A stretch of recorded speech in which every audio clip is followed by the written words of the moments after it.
Добар ден, почитувани пациенти, почитувани гледачи. Добродојавте во уште една емисија Лилма.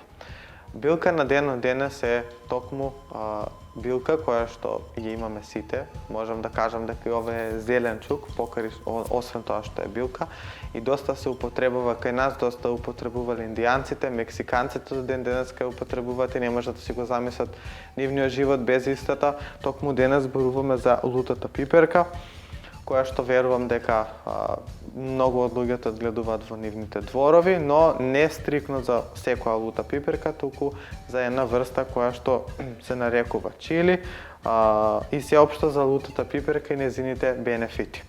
Значи, лутата пиперка, како што реков, нема некој кој што не знае за истата.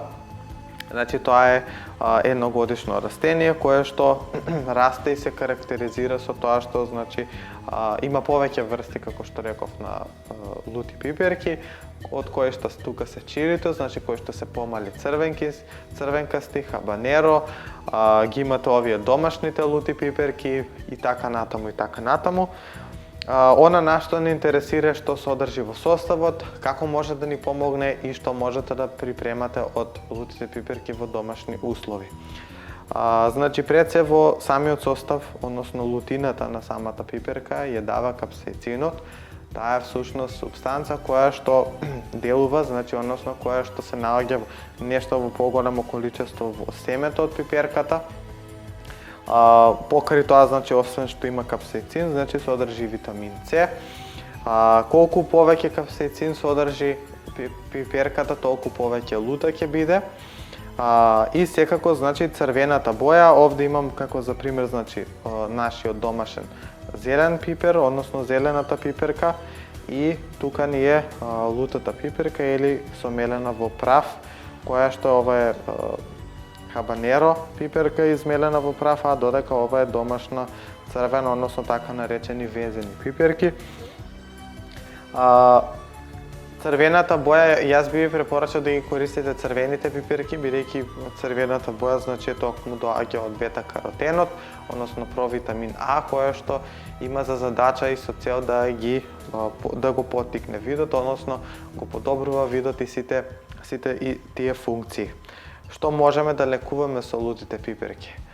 Пред се лутите пиперки, значи, се изварени за лекувањето на циркулацијата. Сите луѓе кои што имаат проблеми со послаба циркулација, склоност кон создавање на тромбови, сите оние кои што имаат прединфарктни состојби, сите оние кои што имаат проблеми со згрочување на крвта, значи лутите пиперки ви се ваши пријатели и треба да ги користите, бидејќи делуваат на разредување на крвта, а со тоа всушност овозможуваат и спречуваат да не се создаде наразличен тромб. Потоа делуваат на чистењето на крвните садови, значи изварена билка, односно зеленчук за чистењето на крвните садови, поготово кога станува збор за холестерол и триглицериди. Потоа го јакне срцето и неговата работа. Има доста научни испитувања кои што покажале дека луѓето кои што користат лути пиперки секојдневно во исхраната, едно мало пиперче е доволно, така наречен народски, колку да ве налути, вие превенција, односно тие луѓе кои што користеле лута пиперка секојдневно, значи имале помал ризик од заболување од инфаркт, мозочен удар и создавање на тромбови. Покрај тоа што се користи, значи, за целокупниот крвен систем, односно за чистење на крвните садови, лутата пиперка е многу добра да се применува и како превентивно средство против инфаркт, мозочен удар и слично, но и кога веќе се настапени истите. Во случај да осетите симптоми пред мозочен удар или пред срцев удар, пожелно е, односно народен рецепт ви е да земете едно кафено лажиче, без разлика дали е тоа сува или свежа пиперка, полута, колку е полута пиперката, тоа е подобра, значи добро се иситнува, се сецка и тогаш земате едно лажиче, го ставате во уста со неколку вода голтки, значи го испивате. Во моментот делува на ширење на крвните садови со тоа што всушност доколку има некој тромб кој што почел да се формира, значи ќе се разбие истиот. Самата, значи, билка има антивоспалително, значи делува антивоспалително, делува аналгетски, со тоа што всушност ги намалува сите воспаленија во организмот и секако делува против болки. Многу од луѓето кои што имаат проблеми со мака со желудникот, значи не може да ја користат, но сите оние кои што можат да ја користат, можам да кажам дека лутата пиперка е многу добра за подобрувањето на варењето на храната, со тоа што многу побрзо се вари храната кога се конзумира лутата пиперка и затоа всушност се зголемува апетитот. Значи сите оние кои што се слабокрвни, кои што се анемични, имаат проблеми со апетитот, би ви препорачал или тинктура од лута пиперка да користите или како таква, значи за напорено во вашата исхрана, во вашето јадење да конзумирате напорено и луто. Потоа делува добро на варењето, како што реков, на исхраната, потоа изварена билка за зголемувањето на имунитетот, потоа делува на подобрувањето на респираторните, односно дишните патишта, значи горни и долни, доколку имате проблеми со секрет, доколку имате проблеми со кашлица, бронхитис, на различни вирози, на различни бактериски инфекции, потоа може да се користи успешно кај кандида за лекување на истите.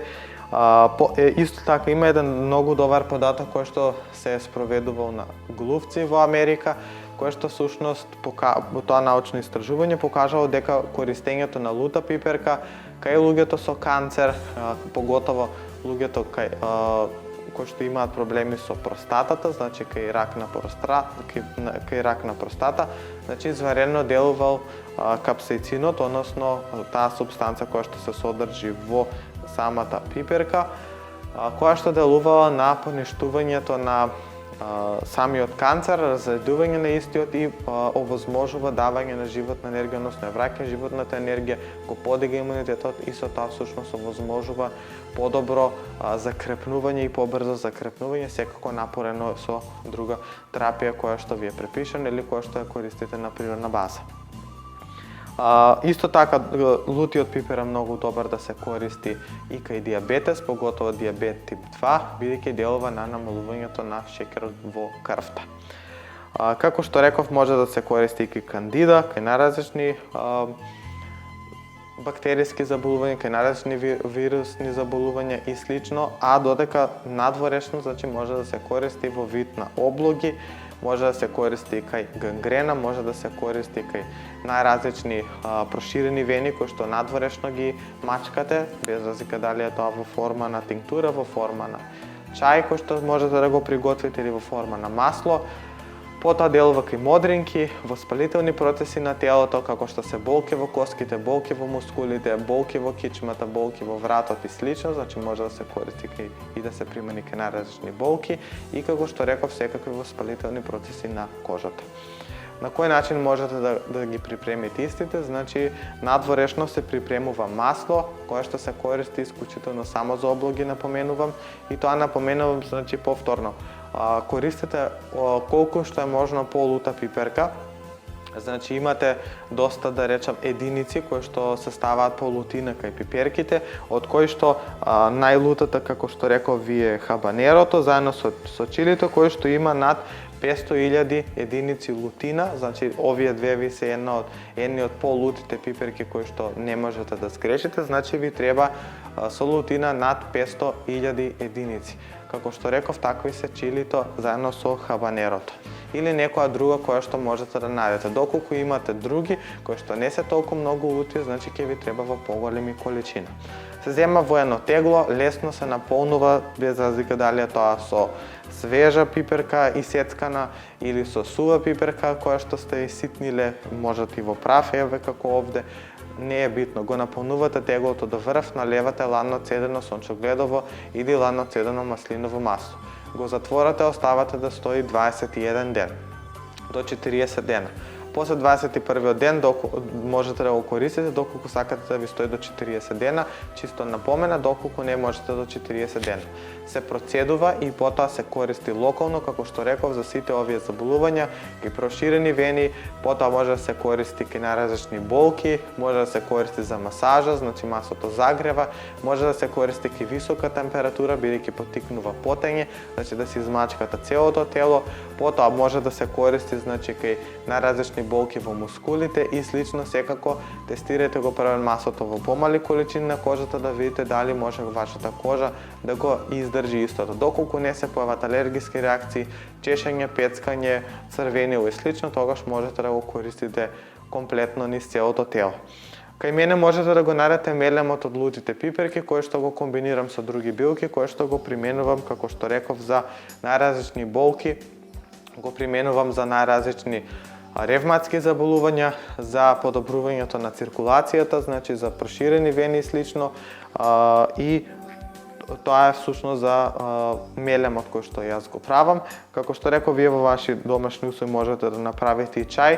Чајот морам да напоменам дека повторно се користи само за облоги, значи се припрема чај, 2 супени лажици пиперка, се попаруваат со 500 мл зовриена вода да стои 1 час поклопено, се топат крапи, се ставаат локално на самото место каде што е самата болка. И сега, како што реков, можете да си ја користите во исхраната. Да внимаваат луѓето кои што имаат проблеми со хемороиди, кои што имаат проблеми со чир на желуникот или 12-палчното црево, бидејќи самата лутина може да направи проблем. Ви благодарам за вашата гледност, ви благодарам за тоа што бевте дел од ова наше цветно студио, ве поздравувам сите, ви посакувам да бидете во добро здравје и да користите лутата пиперка во вашата исхрана.